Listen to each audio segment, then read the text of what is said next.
మేము చాలా వేవ్స్ చూసాం.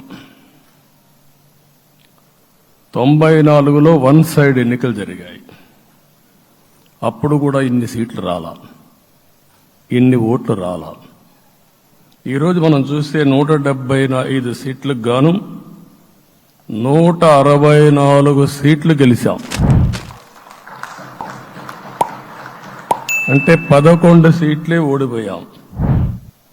అంటే స్ట్రైకింగ్ రేట్ 93%.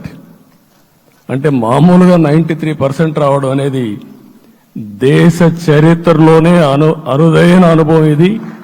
అలాంటి అనుభవం ఇక్కడ చూపించారు. ఓటింగ్ కూడా 57% ఓట్లు వేశారు. మనకు 50% ఓట్లు ఇస్తే ఎక్కువ అనుకుంటాం. అలాంటిది 57% ఆవరేజ్గా ఈ రాష్ట్ర ప్రజానీకం మనల్ని ఆశీర్వదించారంటే మనలో ఎంత బాధ్యత పెరిగిందో మనం ఒక్కసారి గుర్తుపెట్టుకోవాల్సిన అవసరం ఉంది. జిల్లాల వారిగా, పార్లమెంట్ల వారిగా విశ్లేషిస్తే శ్రీకాకుళం క్లీన్ స్వీప్ 7కు 7 గెలిచాం. విజయనగరం అన్నీ గెలిచాం. అరకు 2-3 ఎన్నికల్లో మనం గెలవకుండా ఈసారి ఎన్డీఏ అభ్యర్థులు చూస్తే 7కు 5 గెలిచాం. మన దురదృష్టం పార్లమెంట్ పోయింది. అక్కడి నుంచి వైజాగ్ 7కు 7 గెలిచాం. అనకాపల్లి 7కు 7 గెలిచాం. దెన్ తూర్పుగోదావరి, కాకినాడ, అమలాపురం, రాజమండ్రి, నరసాపురం, పక్కన వస్తే ఏలూరు, మచిలీపట్నం, కృష్ణా, గుంటూరు, నరసరావుపేట, బాపట్ల అన్స్టాపబుల్ 7కు 7 గెలిచాం. అక్కడి నుంచి ఒక్క ఒంగోలులో బ్రేక్ పడింది, ఒక 2 సీట్లు పోయినాయి. అక్కడి నుంచి నెల్లూరు 7కు 7 గెలిచాం. తిరుపతి 7కు 7 గెలిచాం.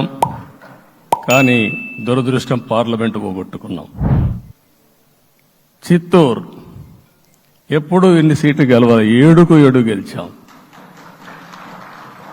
అక్కడి నుంచి రాజంపేటలో 7కు 4 గెలిచాం. 3 సీట్లు పోగొట్టుకున్నాం. పార్లమెంట్ పోయింది. అక్కడి నుంచి మీరు చూస్తే చరిత్రలో ఎప్పుడూ గెలవని విధంగా కడపలో 7కు 5 గెలిచాం మనం.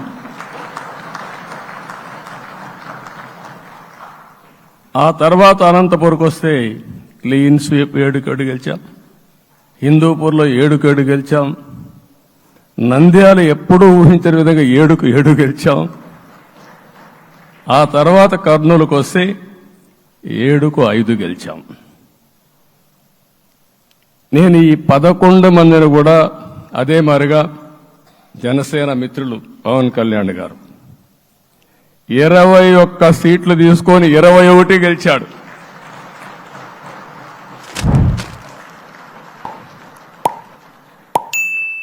బీజేపీ 10 సీట్లు తీసుకుంటే 10 గెలిచారు, 8 గెలిచారు. అంటే 10కి 8 గెలవడం అనేది ఒక చరిత్ర. ఆ 2 సీట్లు కూడా కొన్ని ప్రత్యేకమైన కారణాల వల్ల ఓడిపోయాం తప్ప ఇంకోటి కాదు. అంటే ఇక్కడ ఒక లెసన్ మనందరికీ అర్థమైంది ఏంటంటే, అభ్యర్థులు గట్టిగా నిలబడుకున్న ప్రతి ఒక్క చోట ప్రజలు మనల్ని ఆశీర్వదించారు, గెలిపించారు. ఇదే ఈ యొక్క ఎన్నికల్లో మనందరం గుర్తుపెట్టుకోవాల్సిన ఒక ప్రత్యేకమైన విషయం. నేను చాలాసార్లు ఎన్నికలైన తర్వాత సమీక్షలు చేసుకున్నాం, కానీ ఇలాంటి విజయం, ఎలాంటి సాటిస్ఫాక్షన్ ఎప్పుడూ లేదు. దీనికి కారణం ప్రజలు మన మీద నమ్మకం పెట్టుకున్నారు. పార్లమెంట్ ఎన్నికల్లో కాదు, అసెంబ్లీ ఎన్నికల్లో చూస్తే 95,000 ఓట్ల మెజారిటీతో గెలిపించారు. గాజువాక 95,000 ఓట్ల మెజారిటీతో గెలిపించారు. ఈ విషయాలు నేను పవన్ కళ్యాణ్ గారు ఢిల్లీకి వెళ్ళినప్పుడు, పురంధేశ్వరి గారు వచ్చినప్పుడు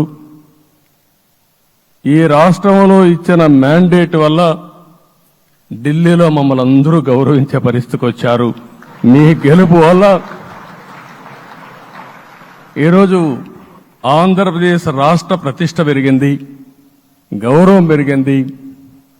మనకు కూడా గౌరవం పెంచుకునే పరిస్థితికి వచ్చాం.